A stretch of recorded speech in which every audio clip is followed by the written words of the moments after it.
प्यारे बच्चों, चलिए हम समभारिक को जानें कि समभारिक क्या होता है।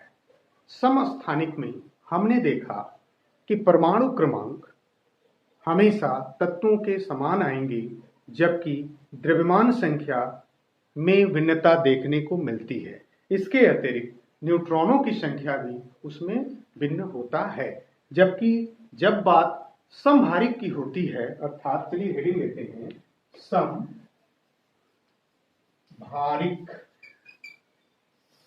आइसोबार कहते हैं अंग्रेजी में। ये क्या होता है देखते हैं। तो समस्थानिक के ठीक विपरीत, अर्थात विभिन्न तत्वों के वे परमाणु जिनके Z यानी कि परमाणु क्रमांक या परमाणु संख्या भिन्न हो, लेकिन द्रव्यमान संख्या A समान हो, उसे हम समभारिक कहते हैं। फिर से, तो जब भी तत्वों के परमाणु क्रमांक भिन्न हो और द्रव्यमान संख्या समान हो, तो उसे हम समभारिक कह देंगे। अर्थात इसमें क्या देखने को मिलता है, तो A is equal to A, माने विभिन्न तत्वों में A माने द्रव्यमान संख्या और उनके द्रव्यमान संख्या में समानता देखने को मिलेगी, जबकि उनका परमाणु क्रमांक Z दूसरे के परमाणु क्रमांक Z में क्या दिखाएगा, इज नॉट इक्वल, यानी कि बराबर नहीं आएगा, तो उसे हम आइसोबार या समभारिक कहते हैं। जैसे आर्गन का देख लें, 18 Ar 40 होता है, जबकि पोटेशियम का 19 K 40 होता है और कैल्शियम का 20 Ca 40 होता है। इसमें हम क्या देख रहे हैं, आर्गन का परमाणु क्रमांक 18, पोटेशियम का परमाणु क्रमांक 19 और कैल्शियम का परमाणु क्रमांक 20, जबकि इनके द्रव्यमान संख्या सेम 40 होते हैं।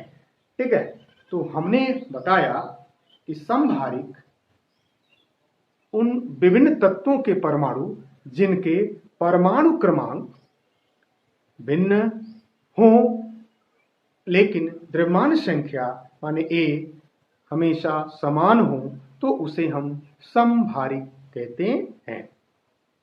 ठीक है, अब समभारिकों में जो परमाणु क्रमांक होते हैं उनके भिन्न होने के कारण, ध्यान दीजिएगा, मैंने समस्थानिक में बताया था कि समस्थानिक में परमाणु क्रमांक के समान होने के कारण उनका रासायनिक गुण समान होता है, जबकि यहाँ पे समभारिक में परमाणु क्रमांक भिन्न होने के कारण इनके रासायनिक गुण भी भिन्न होते हैं।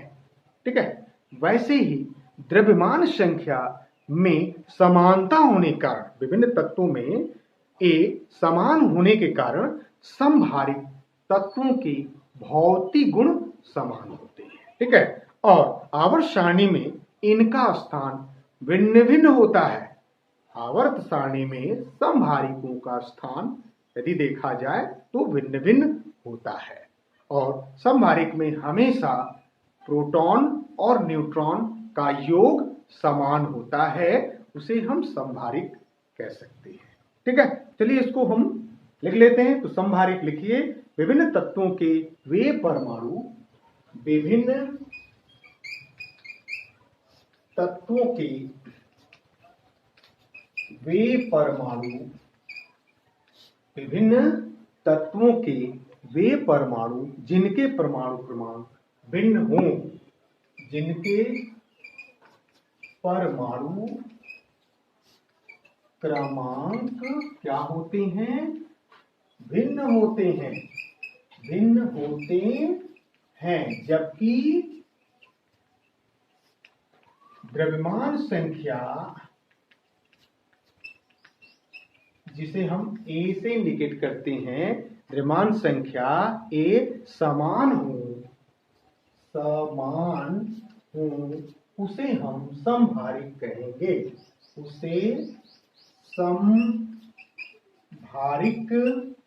आइसोबार्स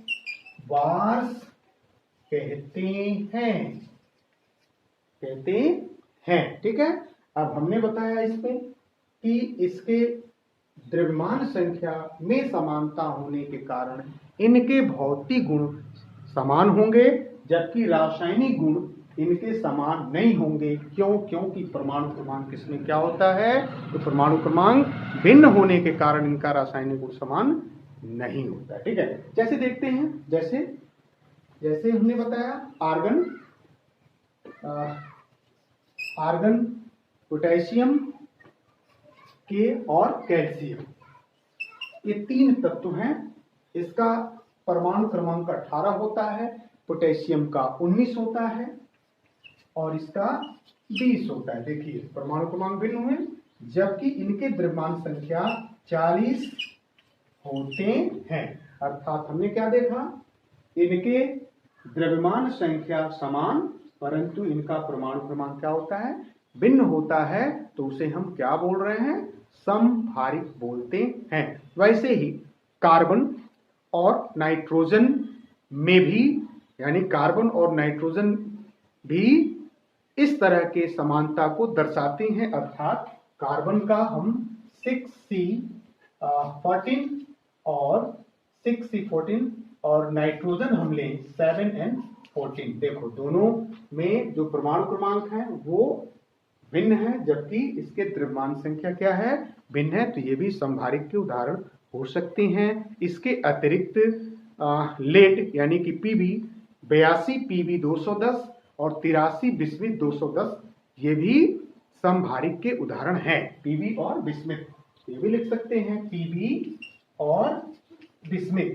तो पीबी का परमाणु क्रमांक कितना होता है, तो 82 होता है और इसका होता है 83। तो पीबी 82 पीबी 210 और इसका 83 बीआई 210। तो ये भी समभारिक के उदाहरण हैं। ठीक है, अब हमने इसके गुणों की बात की, फिर से मैं रिपीट करता हूं, आप नोट करिए। समभारिकों के परमाणु क्रमांक भिन्न होने के कारण इनके रासायनिक गुण भी भिन्न होते हैं। ठीक है, जबकि दूसरी बात मैंने बताया कि चूंकि इसके द्रव्यमान संख्या समान होने के कारण इनके भौतिक गुण भी समान देखने को मिलते हैं। ठीक है, और एक और बात मैंने बोला, यावर सारणी में समभारिकों का स्थान भिन्न भिन्न होता है, जबकि प्रोटॉन और न्यूट्रॉन का योग हमेशा समान देखने को मिलता है। किसमें? समभारिक में। ठीक है, तो इस तरह से हमने समभारिक को सीखा। अब हम अपने नेक्स्ट लेक्चर में सम न्यूट्रॉनिक्स को जानेंगे।